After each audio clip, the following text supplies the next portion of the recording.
Good evening.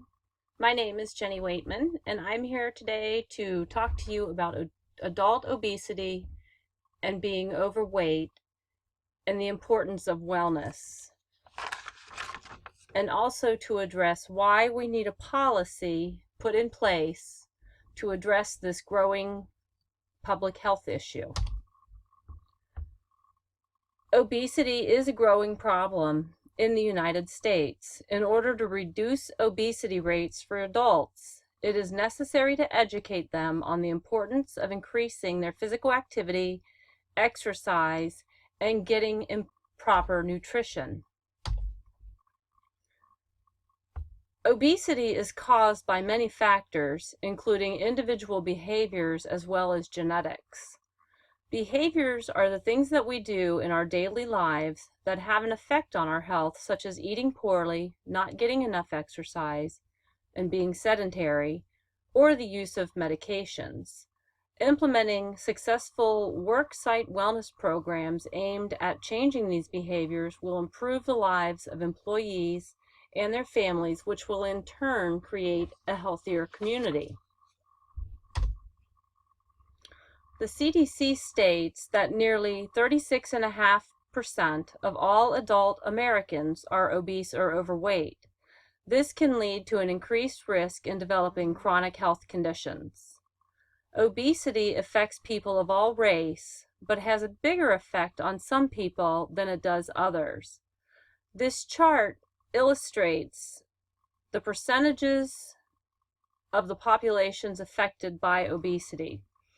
This is showing that Black people of non-Hispanic descent are the most likely to be considered overweight or obese, while only 11.7% of non-Hispanic Asians are considered obese, with Hispanics and non-Hispanic whites falling in between.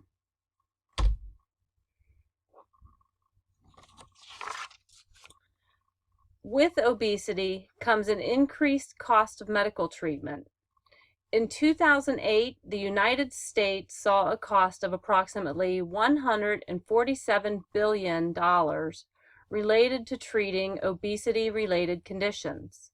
For a person that is obese, the increased cost of medical care when compared to a person within a healthy weight range is over $1,400 annually. That shows why we need to reduce weight, increase physical activity, and improve the nutrition of the adults in the United States. Obesity creates risk factors for developing chronic health conditions such as heart disease, stroke, type 2 diabetes, and some cancers. All of these are considered to be the leading cause of death. These conditions are highly preventable if a person can keep their weight within a healthy range.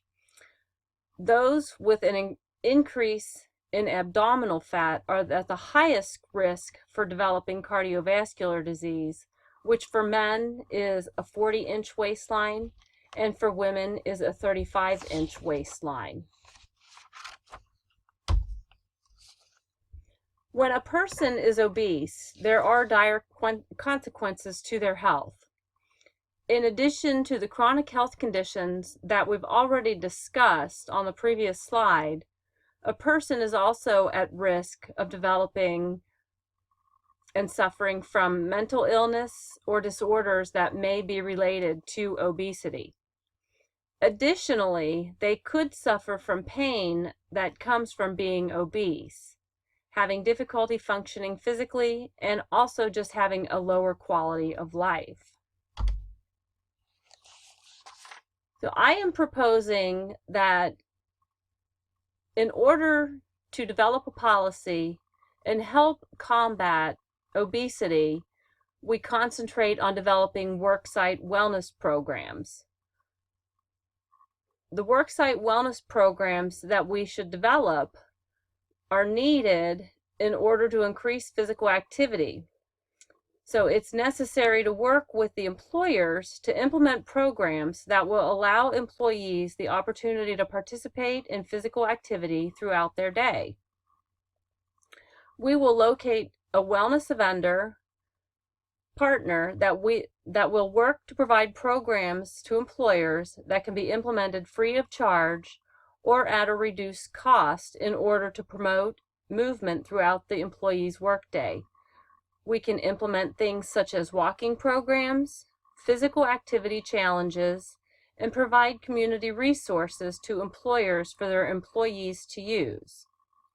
Our community has many parks with access to fitness trails, which can be made available to employees and employers free of charge in order to provide an area for the employees to walk, run, or to use the park amenities to increase their physical activity.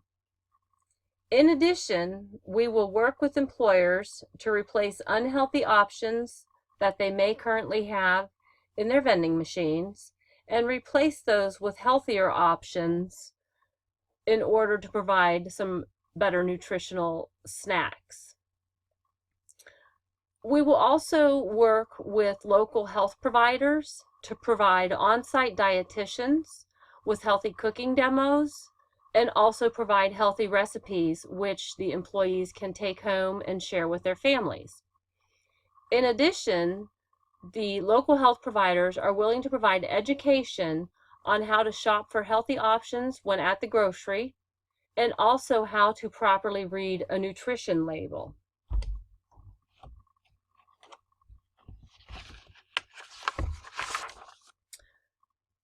By concentrating on worksite wellness programs, we will be able to reach a large number of people in a shorter amount of time. With over 150 million people included in the workforce, it makes it possible to reach a larger number of Americans that may be obese or overweight. Because employees spend so much of their day, at least 7.6 hours, at the workplace, this provides access to them in order to provide the education and resources needed, while also eliminating some barriers to help reduce obesity. By implementing worksite wellness programs, risk factors and the chronic health conditions that we talked about will be lowered. Studies have shown that when employees are participating in wellness programs at the workplace, they have seen improvement in their health, and it also helps to promote a sense of community, reduce healthcare spend, and increase productivity and morale. Worksite wellness does not have to be expensive to implement. There are many free resources available that will help employers to provide the programs and resources that the employees need at no additional cost to either of them. This slide shows a list of some of the organizations that we can partner with that have resources available at no cost to the employers or the employees. Some of them, such as WELCOA, has references and resources available at a minimal cost. In addition, insurance carriers have many resources available and programs and tools that they can provide to the employees, also free of charge, which are already included in the cost of their medical insurance.